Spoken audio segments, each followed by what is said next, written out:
പൂരന്നു ഞാൻ നിന്നെ സ്തുതിച്ചിടും.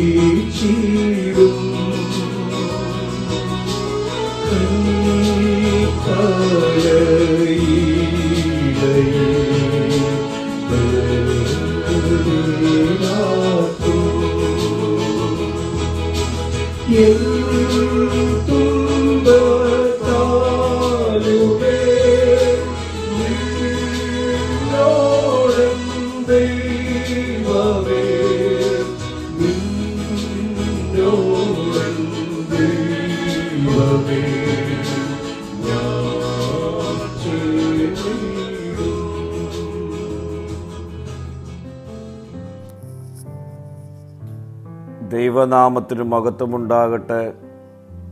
ഇന്നത്തെ പ്രഭാത ധ്യാനത്തിനായി 41 സങ്കീർത്തനം 7 വാക്യം. എന്നെ പകയ്ക്കുന്നവരൊക്കെയും എനിക്ക് വിരോധമായി തമ്മിൽ മന്ത്രിക്കുന്നു, അവർ എനിക്ക് ദോഷം ചിന്തിക്കുന്നു. തന്നെ ചുറ്റിപ്പറ്റിയുള്ള എല്ലാവരും യഥാർത്ഥത്തിൽ തന്നോടൊപ്പമല്ലെന്ന് ദാവീദ് മനസ്സിലാക്കുന്നു. ചിലർ അവൻ്റെ പിന്നിൽ മന്ത്രിക്കുന്നു, ചിലർ അവൻ്റെ വീഴ്ച ആസൂത്രണം ചെയ്യുന്നു. മറ്റു ചിലർ ദാവീദിൻ്റെ കഷ്ടതയിൽ സന്തോഷിക്കുവാൻ അവൻ ഇടറുന്നതിനായി കാത്തിരിക്കുന്നു. മറഞ്ഞിരിക്കുന്ന എതിർപ്പുകൾ ഉയരുന്ന സമയങ്ങൾ ഓരോ വിശ്വാസിക്കുമുണ്ടാകാം. മറ്റുള്ളവർ നമ്മുടെ ഉദ്ദേശങ്ങളെ തെറ്റിദ്ധരിക്കാം. സുഹൃത്തുക്കൾ നമ്മുടെ വിമർശകരായി മാറാം. നമ്മുടെ അനുകമ്പ ബലഹീനതകളായി തെറ്റിദ്ധരിക്കപ്പെടാം. എന്നാൽ പ്രിയ സ്നേഹിതരെ, ആളുകൾ നമ്മുടെ ദോഷം ആസൂത്രണം ചെയ്യുമ്പോഴും ദൈവം നമ്മുടെ നന്മയ്ക്കായി പ്രവർത്തിക്കുന്നു.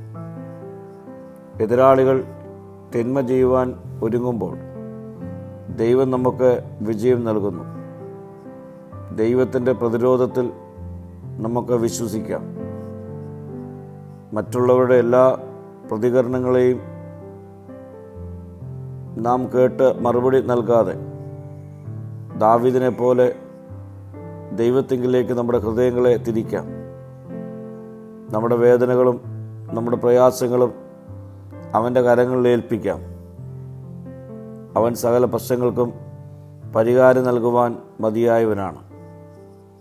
പ്രാർത്ഥിക്കാം. കർത്താവേ, എനിക്ക് ദോഷം പ്രവർത്തിക്കുന്നവരുടെ മധ്യത്തിൽ നിന്നോട് ചേർന്ന് ജീവിക്കുവാനുള്ള കൃപ എനിക്ക് നൽകണമേ.